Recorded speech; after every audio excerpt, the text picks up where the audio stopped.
Shalom Aleichem, everyone. This week is Parsha Shmini, and in this week's Parsha we have all of the dinim of the kashrus of animals, the various animals we can eat, that we're not allowed to eat. And the Baalei Musar point out that there are a lot of symbols when it comes to the Simanei kashrus. For example, of course, when it comes to the birds that we're not allowed to eat are typically predator birds. They have an aggressive nature to them.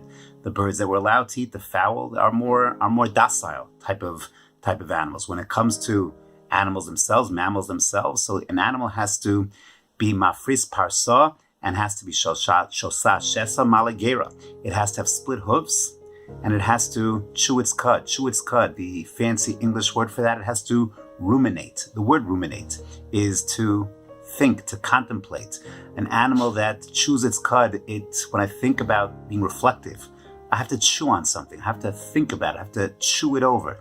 A reflective kind of process. It doesn't just eat. It eats with a process, with a slow, graduated process. Mafris parsa perhaps indicates split hooves. It can go in two directions. It has bechira chavshis. It can go right. It can go left.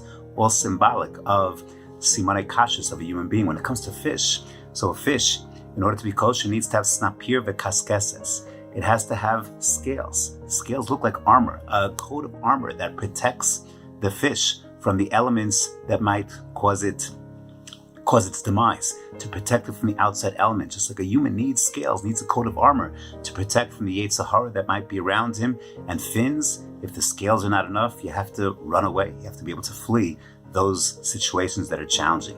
There's a beautiful comment that the Torah makes. There are secondary simanei kashrus when it comes to fish. One of those secondary simanim that is not accepted by all the Rishonim, but some Rishonim say, if an animal, you can't tell if it has fins or scales, but the fish has a backbone, has a spine, so then yes, that too can be used as a secondary siman kashrus, according to some Rishonim.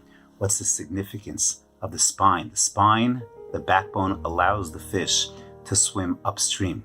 Certain fish, jellyfish, starfish, they don't have a backbone. They just flow wherever the ocean takes them.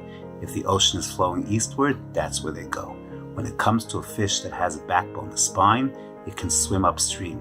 No matter what direction the river is flowing, it can swim against the tide. And perhaps that too is a siman kashrus of a human being. The ability to swim against the tide, to go upstream. When the world is in one direction, when the flow is in a certain way, the ability to go against the tide. These simanei kashrus are certainly halachic matters, but the Baalei Musar point out they have hashkafic implications as well. They teach us how to combat Yetzer Hara, how to combat sometimes the challenges of the world around us in order to elevate us and make us more complete, more whole Yidden. Have a wonderful Shabbos Kodesh.